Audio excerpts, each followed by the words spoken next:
Hello and welcome guys, स्वागत है आपका एक बार फिर से कॉमर्स की गली में। कॉमर्स की गली एक ऐसा प्लेटफॉर्म जो आपको ऑनलाइन क्लासेस प्रोवाइड करता है वीडियो रिकॉर्डेड के थ्रू, और आने वाले समय में लाइव क्लासेस भी लिए जाएंगे। कॉमर्स की गली आपको ऐसे तरीके से पढ़ाती है जिससे आप अपना खुद का एग्जाम्पल क्रिएट कर पाओ। खुद का एग्जाम्पल क्रिएट करने का मतलब कि आपने कोई टॉपिक पढ़ा और वो अच्छे तरीके से समझ में आ गई तो आप उसका खुद से एग्जाम्पल क्रिएट कर सकते हो। अगर आप एग्जाम्पल क्रिएट नहीं कर पा रहे तो आपको कॉन्सेप्ट नहीं समझ में आया, तो चलिए बिना देरी के शुरू करते हैं।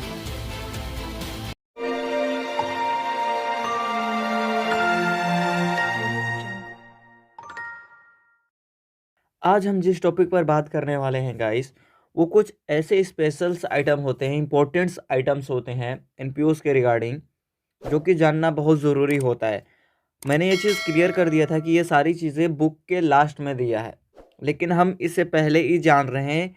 और ये पहले इसलिए जान रहे हैं कि आने वाले जब समय में, आने वाली वीडियो में जब हम सारे अकाउंट्स प्रिपेयर करेंगे, payment and receipt account, income and expenditure account और बैलेंस शीट जब प्रिपेयर करेंगे, तो उसमें ये सारे टर्म्स यूज़ होंगे। तो हमें जब मालूम रहेगा तभी तो उसका ट्रीटमेंट कर पाएंगे।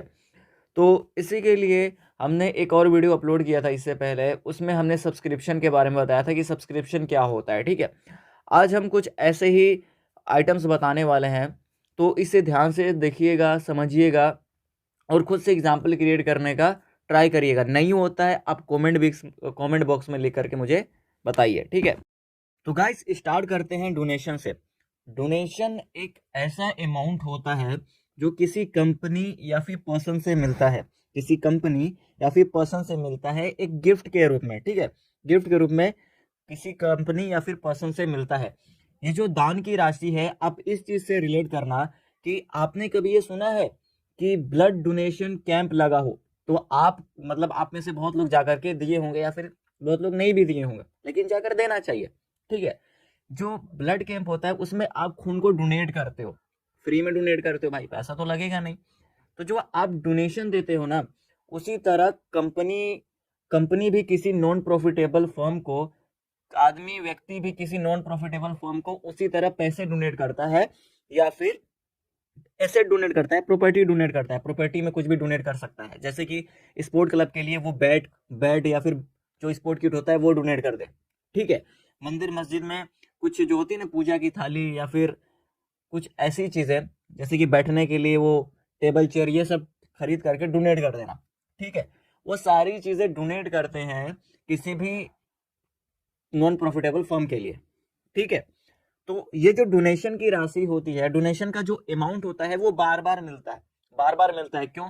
क्योंकि जो दान देते हैं वो एक ही आदमी तो बार बार देगा नहीं। हजारों लाखों लोग होते हैं जो बार बार कहीं पर जाते हैं, या फिर उनको लगता है कि नहीं इन्हें अमाउंट देना चाहिए, तो वो देते रहते हैं, बार बार देते रहते हैं। ठीक है, बार बार देने का मतलब कि ये रेकरिंग नेचर का है। रेकरिंग नेचर का होने के कारण इसे हम रिवेन्यू आइटम समझते हैं, रिवेन्यू नेचर का आइटम समझते हैं। रिवेन्यू नेचर का आइटम होने की वजह से ये डेबिट साइड जो होता है, डेबिट साइड किसके? रिसिप्ट एंड पेमेंट अकाउंट के, payment receipt and payment account के डेबिट साइड में इसे लेकर जाया जाता है। ठीक है, और ये जो डोनेशन होता है ये कैश और एसेट दोनों के रूप में मिल सकता है, हमने समझा इसको। और ये डोनेशन कितने प्रकार के होते हैं? डोनेशन दरअसल दो प्रकार के होते हैं, दो टाइप्स का डोनेशन होता है। एक होता है स्पेशल डोनेशन, एक होता है जनरल डोनेशन। स्पेशल डोनेशन क्या होता है, जनरल डोनेशन क्या होता है, इसको देखते हैं। तो सबसे पहले स्पेशल डोनेशन। स्पेशल डोनेशन यानी कि जब आपको पैसा मिला, जब आपको डोनेशन मिला in the form of cash, तो उसने स्पेसिफाइड कर दिया कि आपको इस पैसे से केवल यही काम करना है, आपको इस पैसे से केवल यही काम करना है। उस काम का नाम बता दिया उसने, जैसे कि मैंने स्पोर्ट क्लब में जाकर के पैसे दिए कि ये लो पैसे, और इससे केवल बैट ही खरीदना, बॉल ही खरीदना। एजुकेशनल इंस्टीट्यूट की बात करें तो स्कूल में किसी ने दान दिया और बोला कि इससे आप केवल बुक्स ही खरीदिएगा, इससे केवल आप ये काम करिएगा, यानी कि पौधे लगाइएगा या फिर कुछ ऐसा चीज लगाइए जिससे स्टूडेंट को फायदा हो, और उसका नाम स्पेसिफाइड कर दिया हो, उसको उस काम को स्पेसिफाइड कर दिया गया हो। यानी कि जब किसी भी पैसे को देने से पहले उसके काम को स्पेसिफाइड कर दिया जाए, उसके पर्पस को क्लियर कर दिया जाए, तो उसको स्पेशल डोनेशन बोलते हैं। ठीक है, और जब ये स्पेसिफाइड हो जाता है ना, तो ये कैपिटल नेचर का होता है। क्यों? क्योंकि बार बार आपको वो अमाउंट नहीं मिलता है उस काम, उस पर्टिकुलर वर्क के लिए, उस पर्टिकुलर वर्क के लिए वो बार बार अमाउंट नहीं मिलता है, यानी कि ये कैपिटल नेचर का हो गया। कैपिटल नेचर के होने की वजह से ये बैलेंस शीट के लायबिलिटी साइड में जाता है। ये आपने 11th क्लास में पढ़ रखा होगा, इसको कोई डिस्कस करने का मतलब नहीं है, ठीक है। अब आता है जनरल डोनेशन। जनरल डोनेशन क्या होता है? When donation are given for a normal work और डे टू डे वर्क, यानी कि जब आपको पैसा मिला आपकी फर्म को, आपके ऑर्गेनाइजेशन को, तो उसका काम स्पेसिफाइड नहीं है, यानी आपके डेली वर्क के लिए वो पैसा मिल रहा हो, तो उसको जनरल डोनेशन बोलते हैं।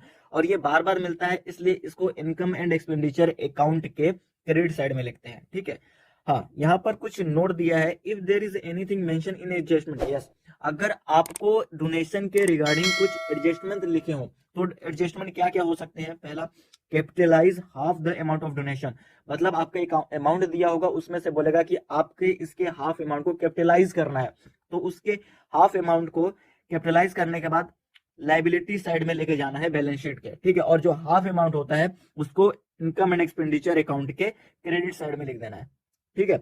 और दूसरा क्या बोल सकता है? Capitalize the amount of donation, यानी कि हाफ अमाउंट नहीं करना है, फुल अमाउंट करना है। और जब फुल अमाउंट करना है तो इसको कहां पे?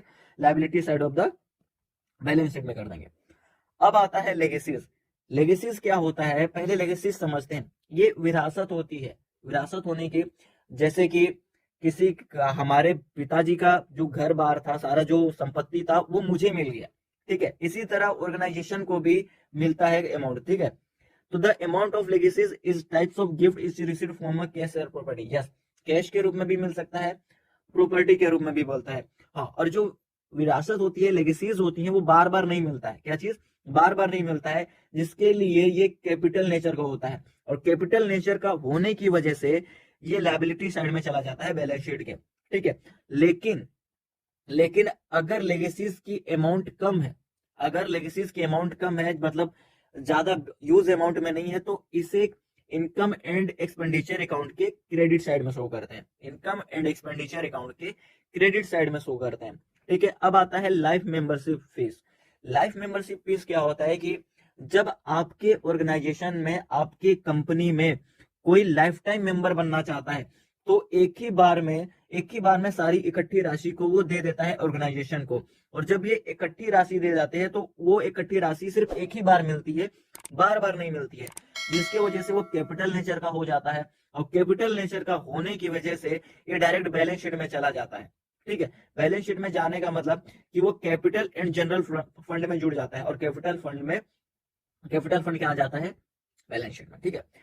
इंट्रेंस फीस, इंट्रेंस फीस यानी कि आपके कॉलेज में, आपके स्कूल में कोई एंट्रेंस फीस, एडमिशन फीस देना पड़ता है, ठीक है। Admission fees also known as admission, entrance fees also known as admission fees is paid only once by the member at the time of becoming a member, yes. आपको क्या चीज? जब आपका कोई मेंबर बनना चाहता है तो वो एक ही बार अमाउंट पे करता है, ठीक है। In case of organization like clubs and charitable institution is limited, the amount of interest fees is quite high, yes भाई साहब। क्या चीज? कि क्लब्स का और चैरिटेबल इंस्टीट्यूट का जो अमाउंट होता है ना, वो हाई होता है, दरअसल हमेशा ज्यादा होता है। Hence it is treated as non recurring item, मतलब कि ये जो आइटम होता है इंट्रेंस फीस, वो बार बार आइटम, ये बार बार नहीं मिलता है। बार बार ना मिलने की वजह से ये डायरेक्टली कैपिटल या फिर जनरल फंड में जुड़ जाता है। और जनरल फंड कहां जाता है? बैलेंस शीट में, ठीक है। अब आता है sales of old asset. Sales of old asset यानी कि आपकी फर्म में, आपके ऑर्गेनाइजेशन में जो पुरानी चीजें होती हैं उनको सेल करना, ठीक है। ये बात समझ लीजिए कि आपके ऑर्गेनाइजेशन में बहुत लोग जुड़े होते हैं, और आपके ऑर्गेनाइजेशन का मेन मोटिव क्या है? सर्विस देना अपने मेंबर्स को और समाज को, ठीक है। तो जब उतने सारे लोग यूज अमाउंट में आ करके आपके संपत्ति को यूज करेंगे, आपके एसेट को यूज करेंगे, तो वो संपत्ति जल्दी खराब होने लगती है, ठीक है। तो वो सारी संपत्ति को, उन एसेट को क्या करते हैं? ऑर्गेनाइजेशन सेल करते हैं, और सेल करने के बाद जो अमाउंट मिलता है, सेल करने के बाद जो अमाउंट मिलता है वो रिसिप्ट एंड पेमेंट अकाउंट में जाता है, ठीक है। रिसिप्ट एंड पेमेंट अकाउंट में जाता है। ये बार बार मिलता है, क्योंकि आपकी, मैंने बताया, अभी क्लियर किया कि आपकी जो संस्था है उससे बहुत लोग जुड़े हुए हैं, और यूज अमाउंट में आएंगे तो जाहिर सी बात है संपत्ति जल्दी जल्दी खराब होगी, ठीक है। तो इसीलिए एक साल के अंदर ये बहुत बार ऐसा होता है, यानी कि ये रिकरिंग नेचर के हैं। रिकरिंग नेचर की होने की वजह से रिसिप्ट एंड पेमेंट अकाउंट में जाता है। और हाँ, अगर आपने उस संपत्ति को बेचा तो उससे जो प्रॉफिट एंड लॉस मिला वो इनकम एंड एक्सपेंडिचर अकाउंट में जाता है। अगर आपको बेचने से उसको लॉस हुआ तो वो डेबिट साइड में जाएगा, अगर आपको उसको बेचने से प्रॉफिट हुआ तो ये क्रेडिट साइड में जाएगा। प्रॉफिट लॉस क्या होता है, आप यहाँ पे फॉर्मूला लिखा है, आप उसको देख लीजिए कि profit sale price purchase minus purchase price, मतलब आपने कितने में बेचा और किसमें कितने कितने में खरीदा था, या फिर उसकी बुक वैल्यू क्या थी। ठीक है, लॉस क्या हुआ कि आपने कितने में खरीदा था और कितने में बेचा। ठीक है, यहाँ पर देख लीजिए, इसी से रिलेटेड एक एग्जांपल दिया गया है कि किसी एक फर्नीचर का जो बुक वैल्यू था वो 800 रुपये था। कितना था?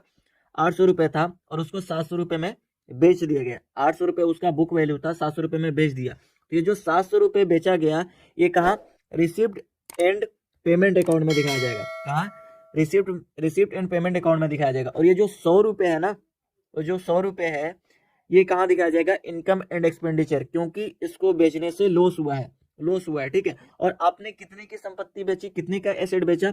800 रुपये का। तो ये जो 800 रुपये है ना, वो कहाँ? बैलेंस शीट के फर्नीचर में से माइनस होगा, जैसा हम 11th के एडजस्टमेंट में करते थे, राइट। अब आता है sales of old newspaper periodicals.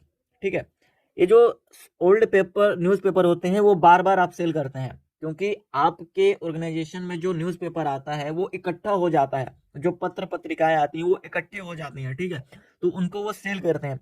Cell करने से आपको इनकम मिलती है, आपको आपको पैसे मिलते हैं। ठीक है, तो ये बार बार होता है, रेकरिंग नेचर का होता है। रेकरिंग नेचर का होने के कारण ये कहा जाता है income side of the income and expenditure account, यानी कि इनकम साइड में जाता है। अब आता है sales of sport material. Sales of sport material, ठीक है, सेल्स ऑफ स्पोर्ट मटेरियल यानी कि आपके क्लब में, स्पोर्ट क्लब में जो पुरानी चीजें थी, ठीक है, उनको सेल करना। जैसे कि हमने ऊपर अभी देखा था ओल्ड एसेट, ठीक है, उसी तरह यह भी होता है, लेकिन ये स्पेशल सिर्फ स्पोर्ट क्लब के लिए है। तो आप जो उनको बेचेंगे तो उससे जो पैसे मिलेंगे उनको कहाँ लिखाया जाएगा? इनकम एंड एक्सपेंडिचर अकाउंट में, इनकम एंड एक्सपेंडिचर अकाउंट में। ठीक है, पेमेंट ऑफ ऑनरेरियम, ये क्या होता है कि आपके ऑर्गेनाइजेशन में कोई कॉन्सर्ट हुआ, ठीक है, कोई परफॉर्मेंस कराया, आपने कॉन्सर्ट कराया, जिसके वजह से आपके ऑर्गेनाइजेशन में उस कॉन्सर्ट में आर्टिस्ट आए, उन आर्टिस्ट को आपने पेमेंट कर दिया। ठीक है, आपने पेमेंट कर दिया, तो इसी को बोलते हैं पेमेंट ऑफ ऑनरेरियम।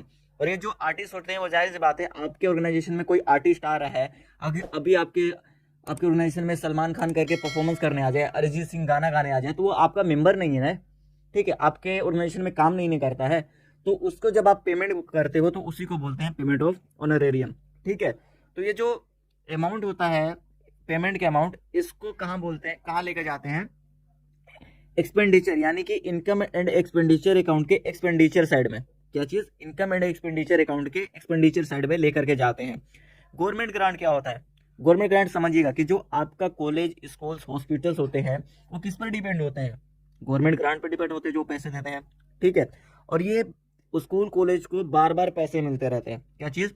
बार बार पैसे मिलते रहते हैं, जिसकी वजह से ये रिवेन्यू रिसिप्ट हो जाता है। रिवेन्यू रिसिप्ट होने के कारण ये इनकम एंड एक्सपेंडिचर अकाउंट के क्रेडिट साइड में चला जाता है। क्या चीज? इनकम एंड एक्सपेंडिचर अकाउंट के क्रेडिट साइड में चला जाता है।